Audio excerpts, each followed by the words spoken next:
வணக்கம். Next gen என்ற காணொலியின் மூலம் உங்களை சந்திப்பதிலே பெரும் மகிழ்ச்சி. நான் உங்கள் நண்பன் doctor KR. Ramesh, Prajapati financial astrologer. Panguni மாதம் என்கிற இந்த மாதத்திலே நார்மலாக சொல்லுவோம் பங்குனி காய்ச்சல் அப்படின்னு சொல்லுவோம். அந்த வெயிலும் இருக்கும். ஏன்னா சூரியன் உச்சத்துக்கு செல்லக்கூடிய காலகட்டம். அடுத்து மேஷராசிக்குள்ளே போகணும். அப்போ கோடை காலம் வந்துவிடும். அப்படிப்பட்ட நேரத்தில் பங்குனியிலே சனி பகவானும் சுக்கிர பகவானும் உச்சத்தில் இருக்கக்கூடிய காலங்களிலே மீன ராசியில் உட்கார்றார்.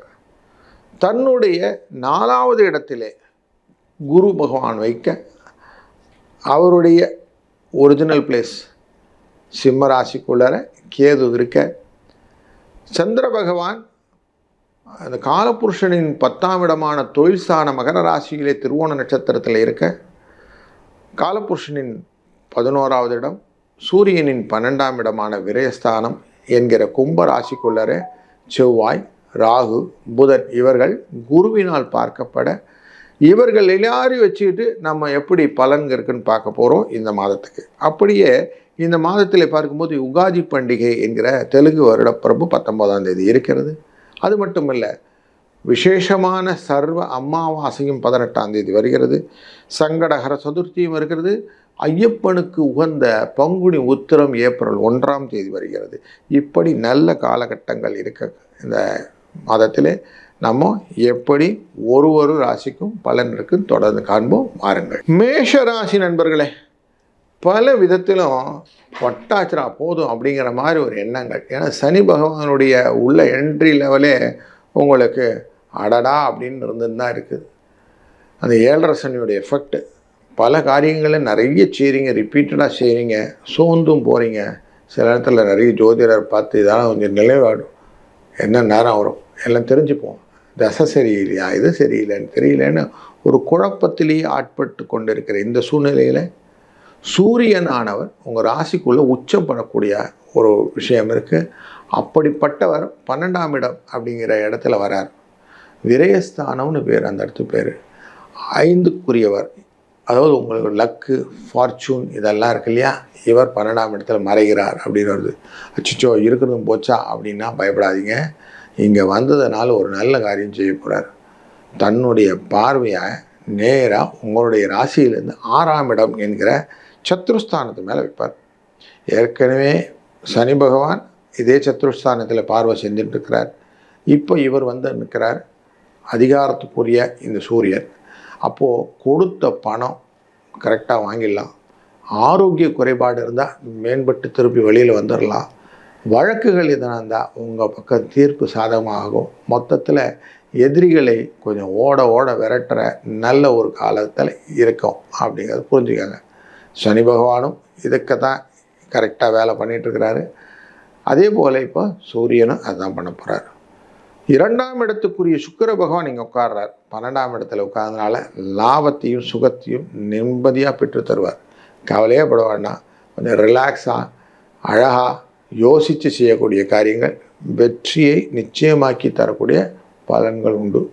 அதுபோல் உங்கள் ராசியின் லாபஸ்தானம் அப்படிங்கிற இடத்துல செவ்வாய், ராகு இவங்க சேர்க்கை எப்படி இருக்குன்னா, எவ்வளவு தூரம் நீங்கள் உங்களுடைய ஸ்தானத்தின் முயற்சியில், டிசிப்ளினில் இதெல்லாம் கரெக்டாக மெயின்டைன் பண்ணுறீங்களோ அவ்வளோ தூரம் உங்களுக்கு லாபம் உண்டு.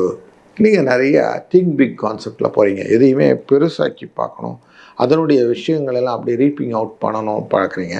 அங்கே தான் சிக்கலே வருது.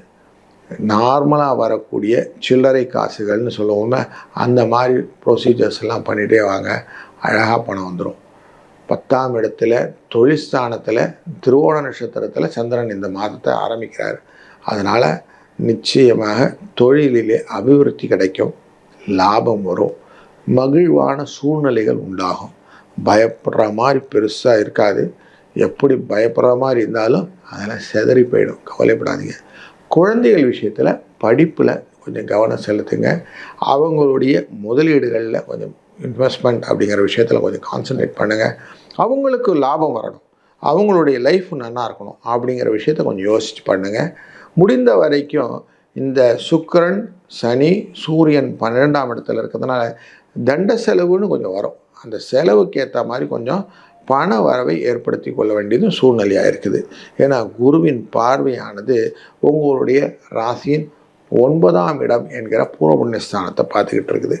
அப்போ உங்களுக்கு ஏதோ வழியில் பணம் வருங்கிறது நிச்சயமாயிருச்சு. அது தந்தையின் ஆசீர்வாதமாக பூர்வ புண்ணிய ஸ்தானத்துலேருந்து வந்தால் உங்களுக்கு நல்லது. அப்படி பார்த்தீங்கன்னா பூர்வீக சொத்துக்களிலே இருக்கக்கூடிய வில்லங்கங்கள் போய் ஓரளவுக்கு நிம்மதியான ஒரு சூழ்நிலை கிடைக்கும்னு தெரியுது. இதை கேபிட்டலைஸ் பண்ணவும் இந்த மாதத்தில் முடியும். இந்த மாதத்தில் ரொம்ப முக்கியமான நிகழ்வில் 2 சோமவார பிரதோஷங்கள் இருக்குது. ஒன்று நமக்கு வரக்கூடிய மாதத்தின் முதல்லையே 16ஆம் தேதி சோமவார பிரதோஷம் தான் வரும். அதுபோல் 30ஆம் தேதி மார்ச் 30ஆம் தேதி சோமவார பிரதோஷம் இருக்கும். மார்ச் 16ஆம் தேதி சோமவார பிரதோஷம். அப்படின்னா என்னது? திங்கட்கிழமை சோமன் என்ற சிவனை வழிபட்டால் நிறைந்த செல்வங்களும் கஷ்டங்களும் விலகி நல்ல ஒரு வாழ்க்கை முறை கிடைக்கும் இருக்கு. அதனால் அதை அழகாக கேபிட்டலைஸ் பண்ணுறதுக்கு சிவன் வழிபாடு முக்கியம். அப்போ எப்படி பண்ணணும்? சிவனுக்கான அபிஷேக பொருட்கள் எல்லாம் வாங்கி கோவிலுக்கு கொடுக்கறது. அதுபோல் வில்வம் அப்படிங்கிற இலை இருக்கு இல்லையா, அந்த வில்வத்திரத்தை வாங்கி ஏக வில்வம் சிவார்ப்பணம், ஒரு வில்வத்தை போட்டால் கூட சிவனுக்கு அர்ப்பணம்னு சொல்லி போடுங்க.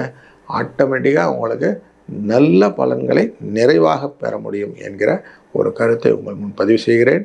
மற்றொரு காணொலியில் கண்டிப்பாக வாழ்க வளத்துடன்.